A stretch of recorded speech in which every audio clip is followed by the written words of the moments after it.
որ Հայաստանի Հանրապետությունում կասի, որ եկեղեցին են քանդում կամ եկեղեցու դեմ որևիցե գործողություն կա, դա ամենավերջի սրիկան է, դա նշանակում է, որ այլ երկրներից, այլ ձևերով ուղարկված մարդիկ են։ Հայաստանի Հանրապետության եկեղեցականները պետք է լինեն ազնիվ, արդար եւ պետք է իրենք ունենան համապատասխան եկամուտներ, որ կարողանան իրենց ընտանիքը պահեն։ Մնացածի մասին ավելնորդությունա խոսել է։ Հիմա այն եկեղեցականները, ովքեր Նիկոլ Փաշինյանի հետ եկեղեցին բարենորոգելու ծրագիր են ներկայացրել, ստորագրել են,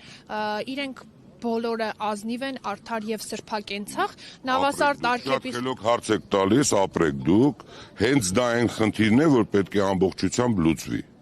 բայց պետք է անգլերենը լավ բառ ունի, ասում է step by step, սա է, կամաց այդ ամեն ինչ պետք է լուծվի։